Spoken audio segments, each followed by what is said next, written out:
Bonjour à vous, bienvenue dans une nouvelle vidéo. Désolée, je ne ressemble à rien, il faut que j'aille à la douche.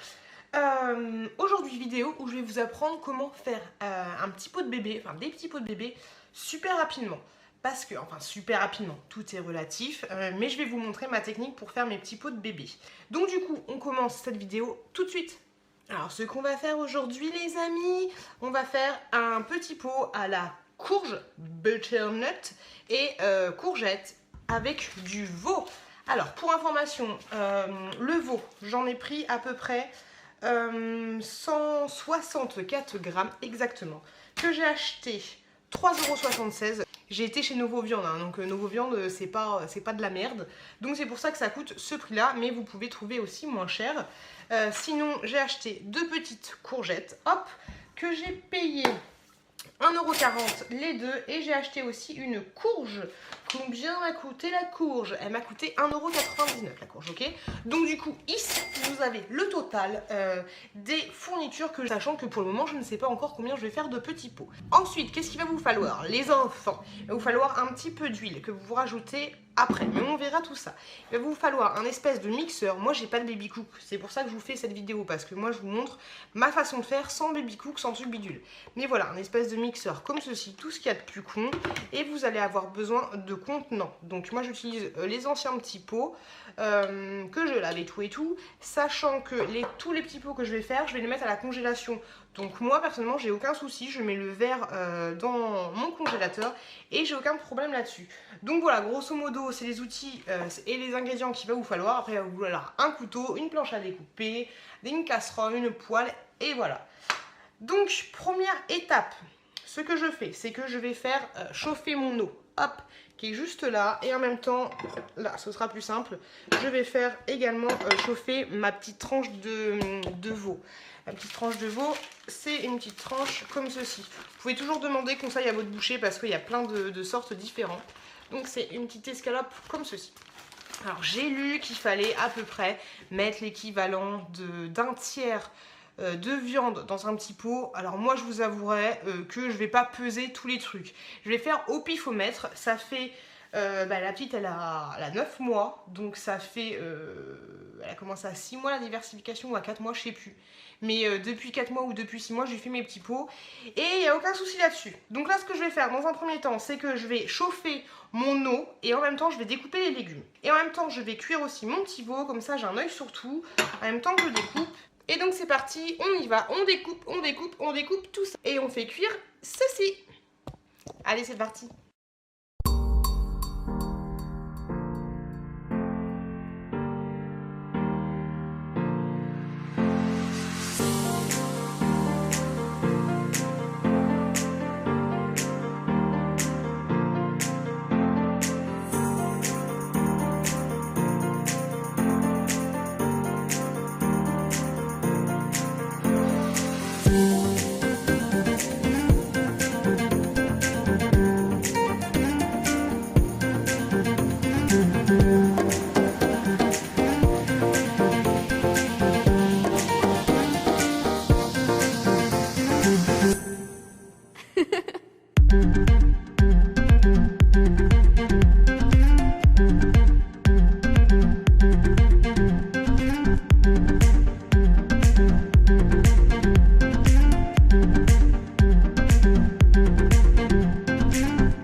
La courge, je l'ai vraiment coupée, mais très grossièrement. Hein. Vous avez vu, par contre, faites super gaffe parce que c'est super dur, donc c'est super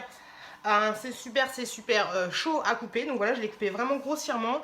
La viande aussi est cuite. Ah, j'avais oublié la viande. La viande est cuite, hop, c'est nickel. Donc du coup, vu qu'elle est chaude, je vais la laisser juste là. Et vu qu'il y a des mouches chez moi, je vais mettre un petit chapeau pour la protéger des mouches. Et pour information, ce que je viens de vous faire là, ça m'a pris 10 minutes. En 10 minutes, mes légumes étaient coupés, ma viande était cuite et mon eau est frémissante. Dans 2 minutes, elle est bouillante. Donc voilà, 10 minutes. De toute façon, je vous dirai le temps total que je mets à faire les petits pots. Donc maintenant du coup ce que je vais faire, je vais pas me prendre la tête. Ils disent que pour la butternut et la courgette c'est 15 minutes. Moi je laisse toujours un petit peu plus longtemps histoire que ce soit bien fondant. Donc on met tout ça, hop, dans l'eau bouillante, 15 minutes. Et du coup, ça me permet d'aller prendre ma petite douche, comme ça je vais me laver un peu. Et je vous retrouve une fois que les légumes sont cuits. À tout de suite. Ça y est, ça fait du bien une petite douche. Donc ça y est, les légumes sont cuits, la viande est toujours en train de refroidir. Donc du coup, maintenant, je vais égoutter mes légumes. Ça paraît con, mais il faut que vous récupériez l'eau de cuisson. Ça dépend des légumes, mais en général, récupérez toujours l'eau de cuisson parce que il se peut que votre soupe soit trop compacte. Donc du coup, vous aurez besoin de l'eau de cuisson pour la décompacter, hein, pour la rendre un peu plus fluide, un peu plus lisse. Et donc du coup, ce que vous faites, c'est que vous prenez une casserole vide, enfin un truc vide comme ça, vous mettez, hop, votre petite passoire en dessous et ensuite vous allez vider votre eau, vider tous vos trucs dedans. Et donc du coup, vous récupérez les légumes dans la passoire et en dessous, là, vous récupérez un petit peu d'eau de cuisson. Donc ça, c'est pas mal. Donc là, il y a petite choupette qui vient de se réveiller. Donc moi, je vais égoutter mes légumes et je vais attendre qu'ils refroidissent. Vous pouvez aussi les passer sous l'eau rapidement, mais gardez quand même l'eau de cuisson de côté. Donc vous les passez sur l'eau si vous voulez enchaîner directement, mais moi je me prends pas la tête. Donc du coup je laisse refroidir tranquillou bilou. Oui bébé, elle joue avec son petit hocher. Et donc du coup j'égoutte mes légumes et on se retrouve juste après. Hop là, on revient. J'ai tous mes légumes là. Donc du coup ce que je vais faire c'est que je vais tout mixer. Vu que moi personnellement, après ça dépend vraiment de vos légumes, mais moi je trouve en fait que la courgette rend pas mal de jus. Donc ce que je vais faire c'est que je vais en profiter pour vous montrer une technique, comment enlever l'eau de la courgette. Enfin c'est une technique, ça n'a rien d'exceptionnel. Donc voilà, mais sinon je me prends pas la tête. Quand les légumes ont à peu près tous la même consistance et quand ils sont pas trop imbibés d'eau, je mixe tout en même temps. Je me prends vraiment pas la tête. Donc là, dans un premier temps, je vais mixer le butternut et ensuite je ferai la courgette pour vous montrer la technique que j'utilise. C'est parti. Donc en fait, moi je trouve que la consistance de la butternut par rapport par exemple à la patate douce, c'est vachement imbibé d'eau aussi. Mais étrangement, je pensais pas. Donc c'est un petit peu chiant. Donc du coup, avec cette recette-là, après ça va dépendre du légume que vous avez, hein, parce que entre une butternut A et une butternut B, c'est pas la même chose. Donc moi, personnellement, je n'aurais pas besoin du jus de cuisson. Je ne pense pas. Et aussi, petite alternative au jus de cuisson, au tout début, j'utilisais, pour faciliter la transition, je mettais un petit peu de lait maternel à l'intérieur de mes petits pots. Par contre, attention, votre lait maternel, il ne faut pas que ce soit du lait maternel que vous avez déjà congelé parce que on ne recongèle pas un produit qui a été déjà congelé. Donc voilà, un petit peu de lait maternel pour liquidifier un peu tout ça, c'est pas mal aussi. Les gros boutons là, merci les araignées. Hop, donc la petite technique que je voulais vous dire pour enlever l'eau des aliments. Alors soit vous avez déjà fait votre jus, donc c'est principalement pour les courgettes et pour... il y en a d'autres mais je les ai pas en tête. Donc soit vous avez déjà mixé vos courgettes et vous trouvez que c'est vachement liquide. Donc dans ce cas-là, vous prenez une feuille de sopalin que vous mettez à l'intérieur de votre passoire, de votre égoutteuse, je sais plus comment on dit. Donc une feuille de sopalin, vous mettez en dessous 2-3 feuilles de sopalin et ensuite vous laissez votre purée de courgettes, vous laissez à peu près 1 heure et vous verrez que l'eau en fait va tomber. En dessous vous mettez bien sûr une casserole et vous verrez que l'eau va s'écouler et va tomber dans la casserole à peu près au bout d'1 heure, d'1 heure et demie. Donc ça c'est pas mal et ça évite que les purées soient beaucoup trop liquides. Parce que quand c'est trop liquide, c'est super chiant à donner. Sinon, autre technique un peu plus barbare, je vous l'accorde. Mais hop, vous prenez votre courgette et vous, hop, la pressez comme ça. Vous voyez tout le jus qui sort? Hop, je presse la courgette. Bah oui, c'est un peu barbare, mais ça fonctionne très bien. Par contre, lavez-vous bien les mains juste avant. Et bon, comme je vous l'ai dit, cette recette ne me prend pas la tête. Alors il y a peut-être qui vont dire « Ah, mais c'est dégueulasse, ce que tu fais !» Non, ça va. Je presse juste une courgette en fait. Il n'y a rien de dégueulasse. Donc voilà. Donc là, je presse un peu, j'enlève le jus. Et ensuite, pareil, on va mixer tout ça.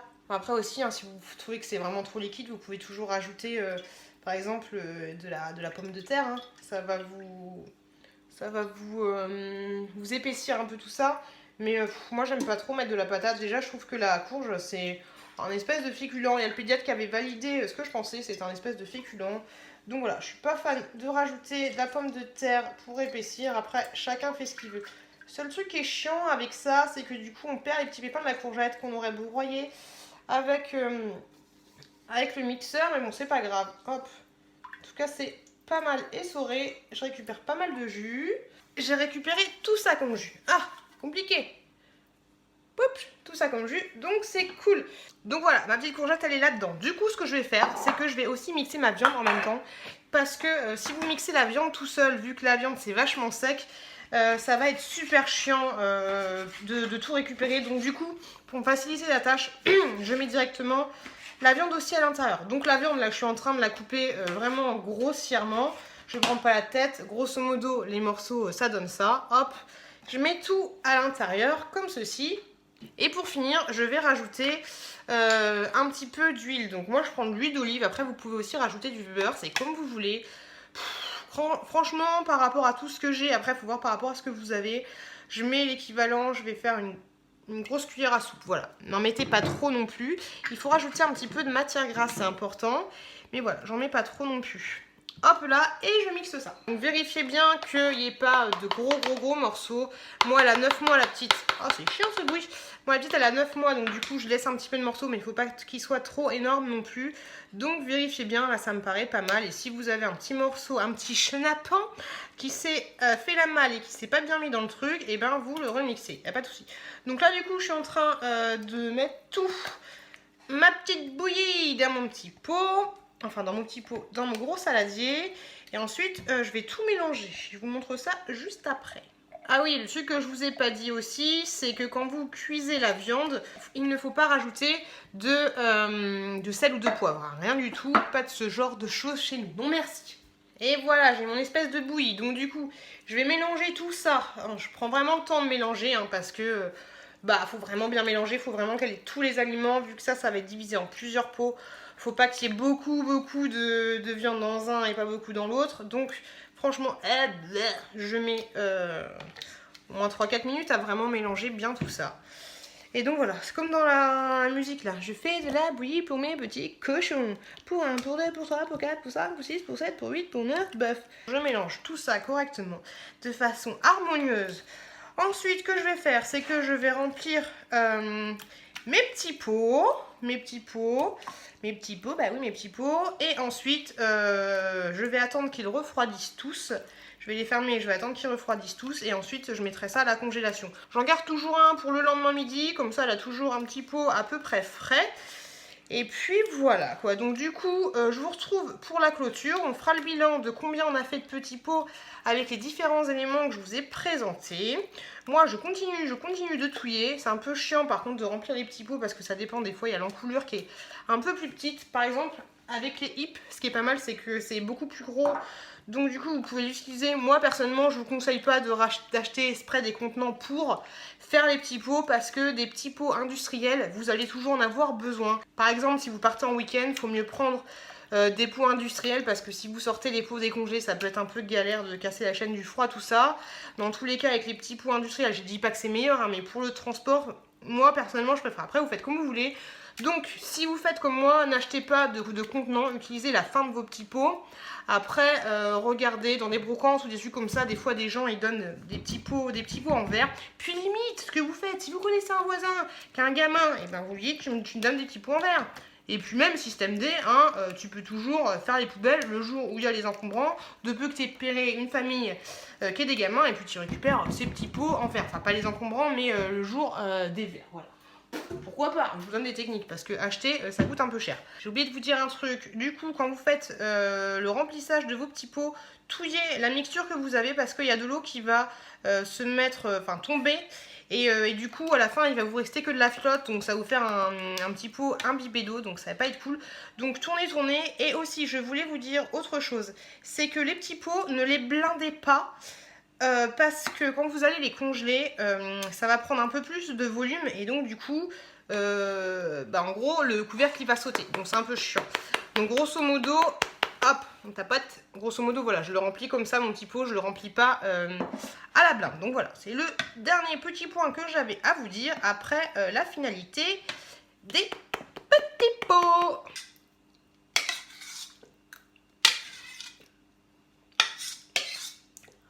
Faut toujours goûter ce que vous donnez à votre bébé. Et ça y est, j'ai fini. Là, j'en ai pas fait énormément, j'en ai fait que 5. Donc c'est pas un truc de ouf. Je vais vous mettre juste là le total de ce que j'ai dépensé et grosso modo combien ça me revient par pot. Et je vais essayer de vous trouver, ou peut-être que je vais pas trouver, mais des équivalents de petits pots courges, butternuts et veau. Et on verra si on est gagnant ou pas. Dans tous les cas, même si on n'est pas gagnant, au moins vous savez ce que vous donnez à manger à votre bébé. Et au moins vous vous dites que vous avez fait vous-même vos petits pots. Voilà. Ça prend pas énormément de temps. Au total, je pense que ça m'a pris une demi-heure de faire tout ça. Sachant qu'en même temps, j'ai pris ma douche, j'ai fait une petite pause, j'ai donné à manger au bébé. Donc c'était pas extraordinaire. C'est pas un truc de ouf. Sinon, dernier point. Enfin... un autre petit dernier point, les par contre ils sont un petit peu chiants à fermer, c'est un peu relou. Ensuite ce que je vais faire c'est que je vais prendre des petites étiquettes et je vais marquer qu'est-ce que c'est, donc là butternut, courgettes et veau, donc j'ai marqué ça, je l'avais déjà marqué avant sur les anciens trucs. Et aussi pour information, la butternut que j'ai achetée elle était bio, moi le bio, mais voilà elle était bio. Il y a un petit bébé qui pleure, elle est en train de faire ses dents. Donc voilà, donc moi je vais finir d'étiqueter tout ça, ensuite j'attends que ça refroidisse et ensuite je mets à la congélation. Vous pouvez aussi marquer sur les petites étiquettes la date à laquelle vous avez fait vos petits pots, parce qu'il ne faut pas laisser vitam aeternam les petits pots dans le congélo. Donc voilà, donc c'est tout ce que j'allais vous dire. En tout cas j'espère que cette vidéo vous a plu.